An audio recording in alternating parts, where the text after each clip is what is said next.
मित्रों नमस्कार। ज्ञान मास्टरमाइंड में आपका स्वागत है। मित्रों, आपने देखा होगा कि आज हमारे वैज्ञानिकों ने एक से एक बढ़िया मिसाइल तैयार कर दिए हैं और एक मिसाइल 400-500 किलोमीटर दूर तक वार कर सकता है और एक मिसाइल आपने देखा होगा कि कई किलोमीटर ऊपर से नीचे अगर आएगा किसी बम के रूप में तो कहीं भी टारगेट करके मार सकता है। आपको पता है कि जो हमारी विरासत है, जो हमारे ग्रंथ हैं, जो हमारे महाकाव्य हैं, उनमें इन सब का जिक्र है। और हमने रामायण में, महाभारत में देखा है कैसे राम जी और कैसे अर्जुन के तीरों से वो मिसाइल जो आज है उन्होंने तब चला दी थी। और उनके जो जो उन्होंने कही थी, कितने उनके हथियार थे, कितने उनके मिसाइलें थी, कितने उनके बाण थे, उन सब के आज हम अपने हम इस बाबत एक श्रृंखला शुरू कर रहे हैं। और इस श्रृंखला हम जितने हमारे हथियार थे, जितने उस जमाने के हमारे दिव्य शस्त्र थे, उन शस्त्रों के बारे में एक एक करके हम बात करेंगे और वो हम एपिसोड में करेंगे, यानी श्रृंखलाबद्ध करेंगे। तो एक एक करके करेंगे और वो क्या क्या होंगे उसके बारे में हमारे विशेषज्ञ शोधार्थी हैं डॉक्टर प्रतीक मिश्र जी। डॉक्टर साहब, आपका स्वागत है। जो हमने अभी चर्चा की कि हमारे दिव्यास्त्र होते थे और वो दिव्यास्त्र जब हमने सदियों पहले कर दिए थे, वो आज हमारा साइंस कर रहा है।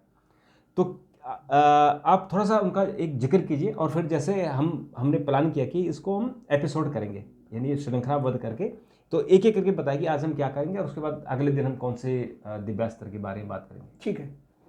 देखिए, सनातन धर्म में शुरू से शस्त्र के साथ शास्त्र की बात कही गई है और शायद हमारे प्राचीन ऋषि मुनि इन चीज़ों को जानते थे कि अगर एक हाथ में शस्त्र और एक हाथ में शास्त्र नहीं होगा तो इस पृथ्वी का संतुलन बिगड़ जाएगा। आज जिन हथियारों की आप बात कर रहे हैं, ये सब उसके सामने कुछ नहीं है। जो हमारे ग्रंथों में, हमारे पुराणों में जिन अस्त्रों का, दिव्यास्त्रों का वर्णन किया गया है, और वो वर्णन कोई कपोलकल्पित नहीं है। उनकी चलाने की विधि, उनके निर्माण की विधि, उनसे होने वाले संघार, कितना संघार होगा, वो सब उसी का मिलता जुलता रूप ये है। आप देखिए कि उस जमाने में, वैदिक काल में, विज्ञान कितना उन्नत था। जैसे आज आप परमाणु बम कहते हैं, आप मिसाइल की बात करते हैं, हमारे सनातन धर्म में तमाम दिव्यास्त्रों का वर्णन है। उनमें पाशुपतास्त्र है, नारायण अस्त्र है, ब्रह्मास्त्र है, सुदर्शन चक्र है, ऐसे अनेकों वज्र हैं, बहुत हैं, बहुत लंबी श्रृंखला है। तमाम दिव्यास्त्र हैं और ये ऐसे दिव्यास्त्र थे कि अगर एक बार चल गए तो पृथ्वी का विनाश सुनिश्चित है। उसमें कोई भी बचने की गुंजाइश नहीं थी। मतलब आपके आज के हाइड्रोजन बम, परमाणु बम, एटम बम से भी ज़्यादा विनाशकारी, ज़्यादा घातक। आज हम आपको इन्हीं दिव्यास्त्रों की श्रृंखला में सबसे पहले जिस दिव्यास्त्र की बात करेंगे, हम लोग कोशिश करेंगे इस बात की जानने की कि हमारा विज्ञान और आज के विज्ञान में कितना अंतर था और हमारा विज्ञान कितना उन्नत था। विज्ञान के साथ उसको कोरिलेट करने की कोशिश करेंगे कि कैसे इन दिव्यास्त्रों का विज्ञान आज के विज्ञान के साथ रिलेशन है। तो शुरुआत करते हैं आज के महादेव के पाशुपतास्त्र से। जी, ठीक है।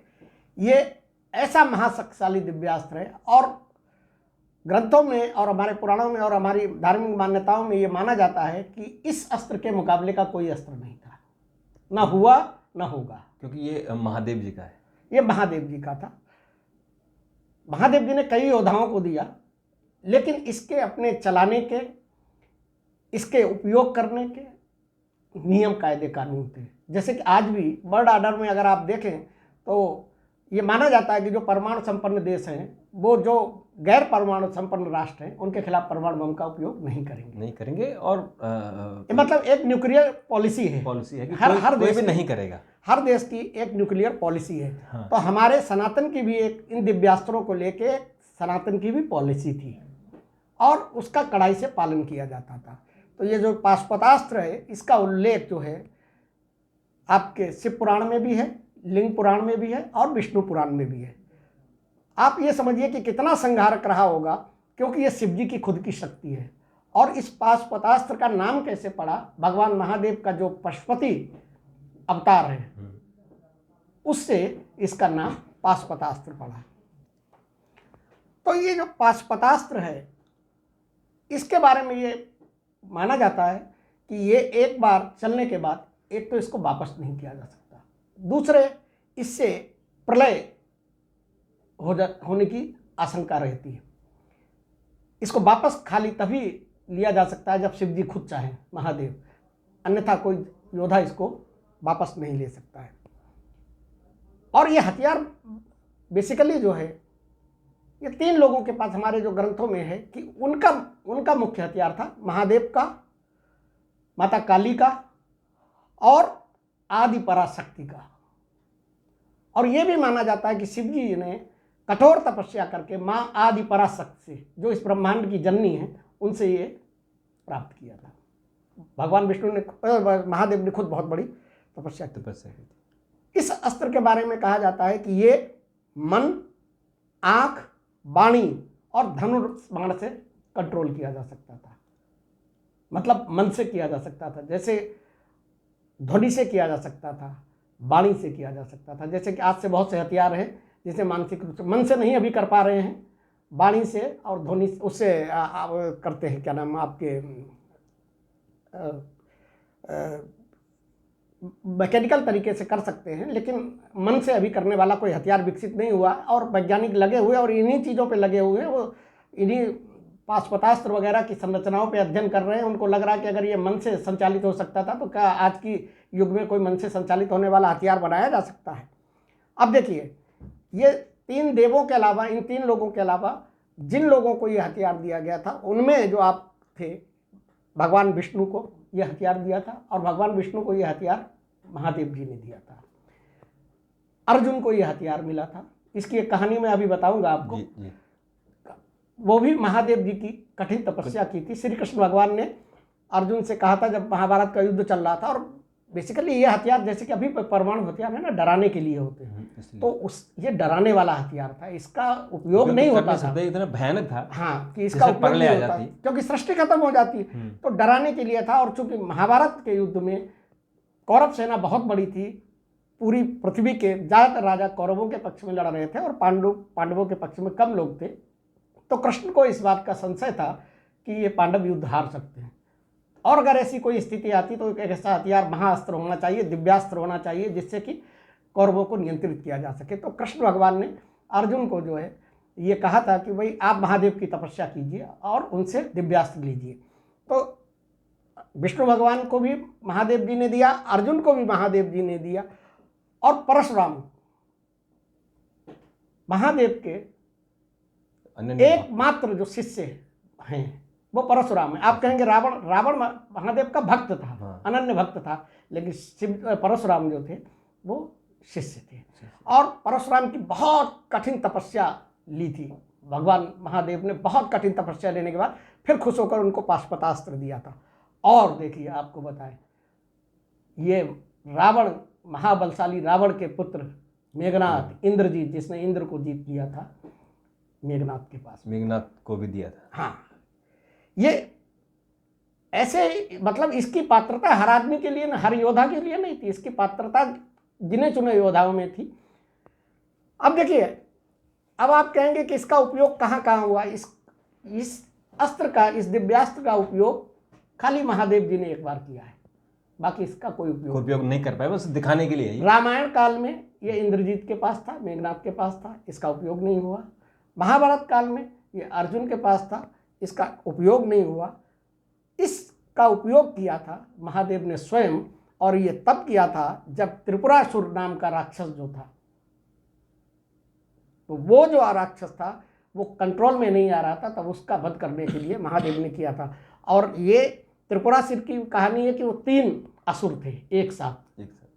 तो ये ऐसे ही है जैसे कि अभी रसिया ने एक नई मिसाइल, ओरेसन मिसाइल बनाई है कि जो एक साथ जो है 8-10 जगहों पर 12 ले जाके और अटैक करती है। तो ये उसी तरीका का दिव्यास्त्र था और उस दिव्यास्त्र से उन्होंने किया था।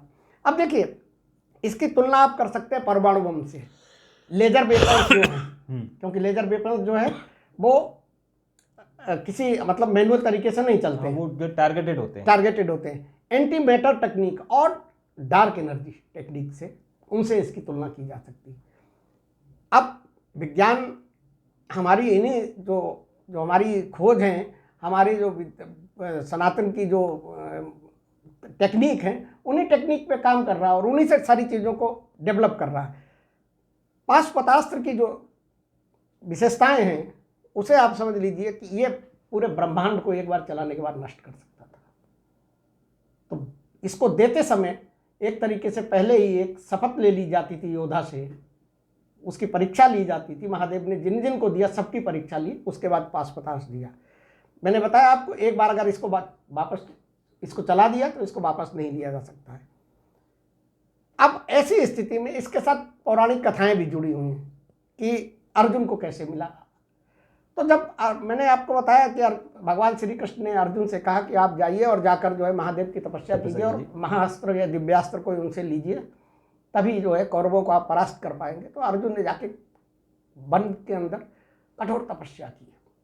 तपस्या से महादेव जी प्रसन्न हुए, लेकिन आश्वस्त नहीं हुए। तो उन्होंने क्या किया कि एक सूकर को उन्होंने भेज दिया जंगल में जहां ये तपस्या कर रहे थे, और अर्जुन ने उसके ऊपर बाण चलाने शुरू। किरीट रूप में भगवान महादेव आ गए थे। किरीट मतलब जो शिकारी होता है, हाँ, उसके रूप में किरीट रूप में आ गए। तो वहां पर जो है अर्जुन बाण पे बाण चला रहे थे, लेकिन उसका कुछ कर नहीं पा रहे थे क्योंकि वो महादेव की माया थी। लेकिन वो देख रहे थे कि इस आदमी के अंदर ताकत कितनी है और क्या ये चलाने की क्षमता रखता है और उसका संयम कितना है। ऐसे में क्या हुआ कि उन्होंने अपना जो उनके पास उस समय अर्जुन के पास अमोघ अस्त्र था, उस अमोघ अस्त्र को चला दिया। लेकिन उससे पहले ही, उस अमोघ अस्त्र से पहले ही दूसरी तरफ से बाणों का एक झोंका आया और उसके मुंह को भर दिया। और इसके बाद भगवान शिव जो है, जो किरीट के रूप में थे, तो वो जो है आए शिकारी के रूप में और उन्होंने कहा ये तो मेरा शिकार है, मैंने इसको मारा। अर्जुन बोले मैंने मारा।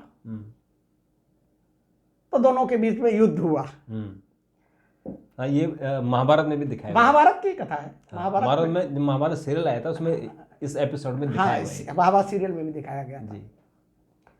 और दोनों के बीच जब भयानक युद्ध हुआ, तो भयानक युद्ध होने के बाद थोड़ी देर बाद अर्जुन को समझ में आ गया कि ये कोई शिकारी, सामान्य शिकारी नहीं है जो मैं लड़ नहीं पा रहा हूँ। हाँ, कि हमारे अस्त्र इसके शरीर को छू के निकल जा रहे हैं और ये मतलब मामूली से अस्त्र चला रहा है और हम कुछ कर नहीं पा रहे हैं। तो थोड़ी देर बाद जो है अर्जुन को समझ में आया कि ये सामान्य शिकारी नहीं, और उन्होंने प्रणाम किया कि हे किरीट महाराज, आप बताइए, आप अपना असली रूप में आइए, आप कौन है? क्योंकि पृथ्वी पर कोई ऐसा धनुर्धर नहीं है जो अर्जुन को परास्त कर सके, तो आप सामान्य शिकारी तो नहीं है। महादेव जी उनकी तपस्या से प्रसन्न हुए और उनको वरदान, उन्होंने कहा कि वरदान मांगिए। तो उन्होंने कहा कि हमको कोई ऐसा अस्त्र दीजिए जिसे कि कोई पराजित नहीं कर पाए। तो उन्होंने कहा कि देखिए, ये मेरा पाशुपतास्त्र है, लेकिन कुंती पुत्र अर्जुन, इसके लिए विशेष सावधानियां हैं, और वो सावधानियां ये हैं कि आप इसका प्रयोग अकारण नहीं करेंगे और किसी भी ऐसे योद्धा पे नहीं करेंगे जिसके पास इस तरीके का हथियार नहीं है, किसी निर्बल पर नहीं करेंगे। और तीसरी जो लास्ट बात समझ लीजिए कि अगर ये एक बार चला दिया तो ये वापस नहीं आएगा और इस प्रलय आ जाएगी। तो इन चीज़ों का विशेष ध्यान रखिए। कहने का तात्पर्य यह था कि ये डराने के लिए है, चलाने के लिए नहीं। हाँ, ये डराने के लिए, ठीक है ना। तो ये तो अर्जुन को मिला। परशुराम को भगवान महादेव ने, परशुराम ने बहुत तपस्या की और तपस्या करने के बाद जो है परशुराम जी को भगवान महादेव ने उनको पाशुपतास्त्र दिया। इसके अलावा इंद्रजीत को, इंद्रजीत ने भी कठोर तपस्या की, बहुत तपस्या की, और उसको भी जो है उन्होंने वो पाशुपतास्त्र दिया। और पाशुपतास्त्र देने के बाद जो है उन्होंने कहा कि इसका जो है, इंद्रजीत को भी ये कहा कि इसका ये डराने के लिए है, उपयोग करने के लिए नहीं। अब ऐसी स्थिति में रामायण के दौरान एक बार ऐसी स्थिति आ गई कि जब लगा कि इंद्रजीत इसका उपयोग कर सकता है। तो ब्रह्मा जी ने वहां से ऊपर से भविष्यवाणी की कि इसका उपयोग मत करो। तब उसने कहा कि मेरे पास कोई विकल्प नहीं है और मैं क्या करूं। तो माना यह जाता है कि ब्रह्मा जी ने उसे ब्रह्मास्त्र, जिसके बारे में आगे बताएंगे, ब्रह्मास्त्र का प्रयोग करने की अनुमति दे दी। हालांकि वो भी उतना ही खतरनाक था, लेकिन चूंकि वो चलाना किस पर था, वो चलाना था लक्ष्मण पर। और लक्ष्मण किसके अवतार थे? लक्ष्मण खुद विष्णु भगवान के शेषनाग के अवतार थे। तो ब्रह्मा जी को ये पता था, विष्णु भगवान को ये पता था कि ये ब्रह्मास्त्र जो है लक्ष्मण जी के पास तक जाकर लक्ष्मण की जान नहीं लेगा। उसके बाद वो संजीवनी बूटी वाला वो सब सारी चीजें हुई, तो ब्रह्मास्त्र वहां चलाया गया, लेकिन पाशुपत चलाने से उसको रोक दिया। भगवान परशुराम के पास था। भगवान परशुराम चूंकि त्रेता युग में भी थे और द्वापर में भी थे और आज भी हैं, क्योंकि हमारे जो 7 चिरंजीवी हैं परशुराम भी हैं उसमें। और एकमात्र ऐसे परशुराम हैं जो भगवान के अवतार भी हैं, और चिरंजीवी भी हैं। हाँ, भगवान विष्णु के ही अवतार हैं, अंश हैं। तो ये एक ही मात्र ऐसे हैं चिरंजीवी जो भगवान के भी अवतार हैं, मतलब बाकायदा अवतार हैं। जैसे वैसे तो हनुमान जी जो है वो रुद्रांश हैं, रुद्र रूप में, लेकिन भगवान के अवतार होने के बाद परशुराम जी के तमाम शिष्य हुए।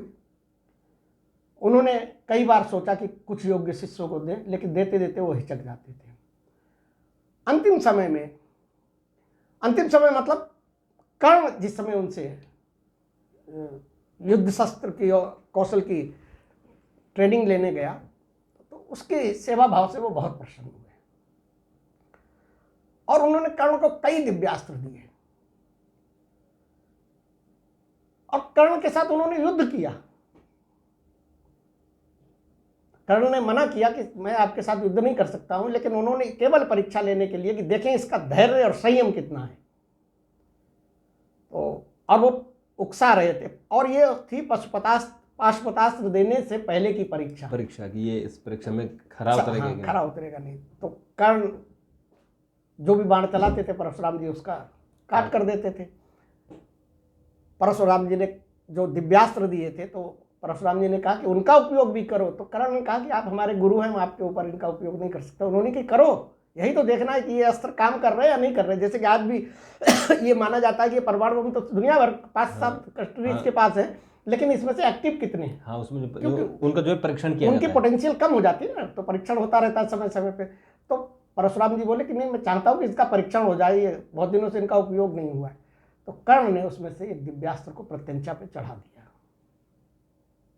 वहीं पर परशुराम जी समझ गए कि योद्धा इसके बराबर का कोई नहीं है, और चूंकि उनको इस चीज का एहसास था कि कर्ण की मृत्यु होनी है, अर्जुन के हाथों होनी है, क्योंकि इस तरीके के वरदान थे।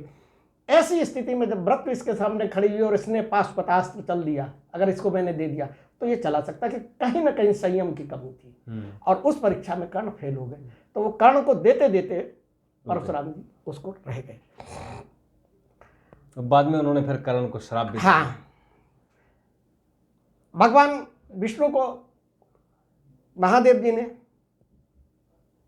पाशुपतास्त्र दिया। चूंकि भगवान विष्णु जो है सृष्टि का संचालन करते हैं, और सृष्टि के संचालन में तमाम बाधाएं उत्पन्न हो रही थी उस समय। तमाम बड़े बड़े राक्षस जो है बाधाएं उत्पन्न कर रहे थे। हालांकि भगवान विष्णु के पास उनका खुद का नारायण अस्त्र है, वो भी पाशुपतास्त्र से कम नहीं है, लेकिन उसके बाद भी कहीं ना कहीं ये लगा। ब्रह्मा जी ने शिव जी से कहा कि आप अपना जो अपनी शक्ति का सबसे अमोघ अस्त्र जो है दिव्यास्त्र, वो भगवान विष्णु को दे दीजिए। तो महादेव जी ने भगवान विष्णु को, और भगवान विष्णु और महादेव का रिश्ता सनातन धर्म में और जग जाहिर है, और हम सब लोग जानते हैं उनका। दोनों एक मित्र हैं, एक दूसरे को इष्ट मानते हैं। दोनों एक दूसरे को मतलब एक दूसरे का इष्ट मानते हैं। हाँ, है क्या कि इस अस्त्र को देने के साथ ही ये पहले से ही बता दिया जाता था कि ये आपका अंतिम विकल्प है। और अंतिम विकल्प का मतलब ये था कि मिलता ही उस बड़े योद्धा को था जिसके पास इसकी टक्कर के इससे कम, थोड़ी सी कम क्षमता वाले तमाम हथियार होते थे। तो पता था, भगवान महादेव को भी पता था कि उन्हीं हथियारों से ये पराजित कर देगा अपने दुश्मन को, इसकी जरूरत ही नहीं पड़ेगी। लेकिन अब चूंकि प्रसन्न आराधना कर रहा है, पूजा कर रहा है, तो वरदान मांग रहा है, तो उसको देना ही देना पड़ता था। अब देखिए, आप जो कह रहे थे ना कि विज्ञान से इसका क्या संबंध है, किस तरीके के विज्ञान से संबंध है इस पाशुपतास्त्र का, तो कैसे कैसे जो पाशुपतास्त्र के बारे में अभी हमने आपसे कहा था कि ये मन, वाणी, आंख और धनुष बाण के द्वारा नियंत्रित किया जा सकता है। आज के जो साइबर वेपन्स है, जो साइबर हथियार है, वो किसका खेल है? सारा मन का ही खेल है। मन का खेल है। इसका भी मानसिक नियंत्रण होता था और साइबर वेपन का भी होता था। आज के जो ड्रोन है उसमें भी मन का प्रयोग होता है। डार्क एनर्जी के साथ यह माना जाता है कि ब्रह्मांड में एक ऐसी एनर्जी है जो बहुत रहस्यमयी है और जो जिसके बारे में अभी लोगों को पता नहीं, और यह डार्क एनर्जी ही जो है इस अंतरिक्ष को विस्तार कर रही है, इसको आगे बढ़ा रही है। इस डार्क एनर्जी में बहुत ज़्यादा ऊर्जा भरी हुई है और पाशुपतास्त्र के बारे में ये कहा जाता था कि पृथ्वी का जो विनाश कर सकती है, प्रलय ला सकती है, तो वो पाशुपतास्त्र की विशेषता जो थी वही ऊर्जा थी। तो इसकी तुलना वैज्ञानिक डार्क एनर्जी से भी करते हैं। पाशुपतास्त्र को ब्रह्मांडीय ऊर्जा आधारित हथियार माना जाता है। इसको एंटी मैटर विस्फोट से इसकी तुलना वैज्ञानिक आज भी कर रहे हैं। इसकी जो जानकारी कर जो मतलब इस पर रिसर्च कर रहे हैं। देखिए, अब पाशुपतास्त्र को आप ऐसे समझ लीजिए जैसे आज के परमाणु बम है, हाइड्रोजन बम है, न्यूट्रॉन बम है। इन बमों में क्या होता है? न्यूक्लियर वेपन्स का फ्यूजन होता है और फिशन और रिएक्शन की क्रिया होती है जिससे कि अणु फैलते हैं और ऊर्जा, अपार ऊर्जा उत्पन्न होती है। वैसे ही पाशुपतास्त्र में भी अपार ऊर्जा जो है वो निकलती थी चलाने के बाद। तो ये इसके थे। अब आज के समय में दुनिया भर में तमाम हथियार हैं, सैटेलाइट हैं, सैटेलाइट कह रहे हैं, मिसाइल हैं, ड्रोन हैं, एंटी ड्रोन मिसाइल हैं, बैलिस्टिक मिसाइल हैं, क्रूज मिसाइल हैं। हमारे साथ सनातन धर्म में भी, हमारे ग्रंथों में, हमारे जो पुराण हैं उनमें बताया गया, और जो वैदिक साइंस में और जो वैदिक काल में, वेदों के समय का जो समय था, उसमें वर्णन मिलता है कि जो अस्त्र शस्त्र थे उस समय जो लोगों के पास, जो योद्धाओं के पास या भगवान के पास, वो 5 प्रकार के हिस्सों में बांटे गए थे। जैसे कि अभी बांटे जाते हैं ना कि एक बैलिस्टिक मिसाइल है, क्रूज मिसाइल है, एक लेजर है, एक न्यूक्लियर वारहेड ले जाने वाली मिसाइल है। उसी तरीके से इनमें पहला जो था वो था अमुक्ता। अमुक्ता मतलब जिसे फेंका नहीं जाता था, फेंक के नहीं चलाया जाता था। जैसे सुदर्शन चक्र क्या था, उसको उंगली से छोड़ दिया जाता था, फेंका जाता था। दूसरा था पाणी मुक्ता, जो हाथ से फेंका जाता था। तीसरा था यंत्र मुक्ता, जो यंत्र के द्वारा चलाया जाता था, जैसे आज की बैलिस्टिक मिसाइल हो, क्रूज मिसाइल है, जो जिनके लिए लॉन्चर होते हैं। जैसे तीर से चलाए जा रहे हैं। हाँ, तो उस वक्त का तो हथियार तीर था। हाँ, मुक्ता मुक्त, जो फेंक कर शस्त्र चलाया जाता था।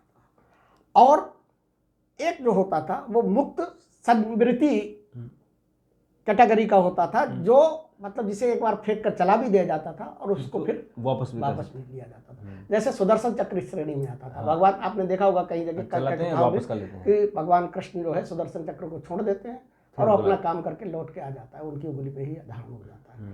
तो आज इस पाशुपतास्त्र के बारे में हमने आपको जानकारी दी, और ये वैदिक काल का जो है परमाणु बम से भी इसकी ऊर्जा अनंत, इसकी संहारक क्षमता अनंत, और इसके बराबर का कोई भी अस्त्र जो है आज तक उल्लेख नहीं है कहीं, ना शास्त्रों में है ना विज्ञान के पास। बिल्कुल। तो मुझे लगता है कि जो हम आज बात करें कि परमाणु अस्त्र, और परमाणु अस्त्र का भी जो यूज होता है वो लिमिटेड होता है, एक जगह होता है। लेकिन जो आपने चर्चा की पाशुपतास्त्र, ये शस्त्र इतना भयानक है कि ये पूरी पृथ्वी में प्रलय ला सकता है। तो ऐसे ही हम आपको, जो हमारा अगला एपिसोड होगा, इसका पार्ट 2 होगा, उसमें हम बताएंगे कि उस अस्त्र का क्या उपयोग है और किस किस ने उपयोग किया। अगले वाले में हम आपको ब्रह्मास्त्र के बारे में हम लोग चर्चा करेंगे, देखेंगे ब्रह्मास्त्र कैसा है, कैसे उत्पत्ति हुई, कैसे चलाया गया, किस किस ने इसका उपयोग किया और इसकी संघारक क्षमता कितनी थी और पाशपतास से ये कितना अलग है उसकी दोनों की, क्योंकि हम जब कंपेयर करेंगे तो पता लगेगा कि दोनों में कौन ज़्यादा सर्वोच्च था। तो डॉक्टर साहब आपने बहुत ही उम्दा जानकारी दी और इसके लिए आपका शुक्रिया। लेकिन आज एक टिप्स भी दीजिए ताकि हमारे पाठकों को पता चल सके कि उनकी जो छोटी मोटी समस्याएं होती हैं उनका समाधान कैसे निकाला जाए। देखिए, हम सब लोग जो है कलावा बांधते हैं। हाँ। और ये माना जाता है कि हमें बुरी बलाओं से, नकारात्मक शक्तियों से और सारी चीज़ों से बचाता है। तो हम ऐसे में आज इसके बारे में बताएंगे कि इसका ये काम तो है ही है, लेकिन इसके साथ ही साथ ये सुख समृद्धि लाने के लिए भी इसका उपयोग होता है और कलाई के साथ साथ इसको और कई जगह भी बांधा जा सकता है। जैसे कि आप रसोई घर की खिड़की में बांध दीजिए तो आपकी अन्नपूर्णा का भंडार जो है वो भरा रहेगा, ऐसा माना जाता है, हमारे शास्त्रों में कहा गया है। तुलसी के पौधे में कलावे को बांध देना चाहिए। पूर्व और उत्तर की दिशा की जो खिड़कियां हैं उनमें आप कलावा बांध सकते हैं। भगवान का जो मंदिर है वहां भी आपके कलावे को बांध सकते हैं।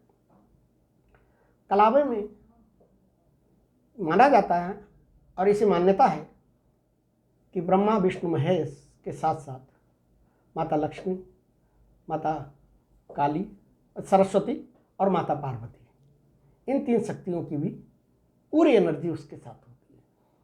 तो कलावे का उपयोग केवल आप पूजा पाठ में जनरली लोग बांधते हैं, हाथ में बंधवाते हैं, ठीक है, वो जो हमारे सब चिरंजीवी हैं उन्हीं का मंत्र का जाप होता है और उसको बांधते हैं पंडित लोग, पुरोहित लोग।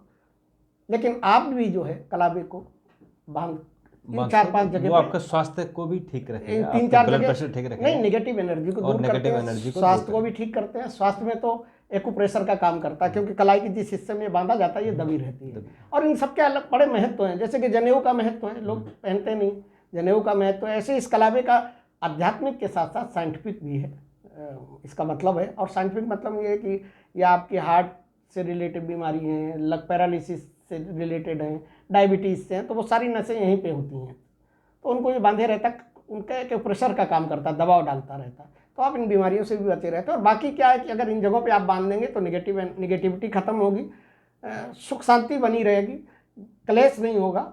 और अगर रसोई घर की खिड़की पे आप बांधते हैं तो उससे जो है आपका धन का भंडार, बिल्कुल, तो अन्न भंडार भरा। बिल्कुल, तो आज इस टिप्स को, यानी ये जो आपको उपाय बताया गया, इसको जरूर आप इम्प्लीमेंट कीजिएगा, क्योंकि इससे सुख शांति आएगी, नेगेटिव चीज़ें जो होंगी वो दूर हो जाएंगी। डॉक्टर साहब आपने बात की, आपका बहुत बहुत शुक्रिया। और कल हम एक और एपिसोड आपके साथ बनाएंगे। और मित्रों, आपको कैसा लगा जरूर अपनी प्रतिक्रिया दीजिएगा और अपने मित्रों को, अपने साथियों को, जो हमारा यंग जनरेशन है उसको ज़रूर शेयर कीजिएगा, चैनल को आगे बढ़ाइए। आज के लिए इतना ही, कल फिर एक और वीडियो के साथ आपके साथ मुलाकात होगी, तब तक के लिए नमस्कार।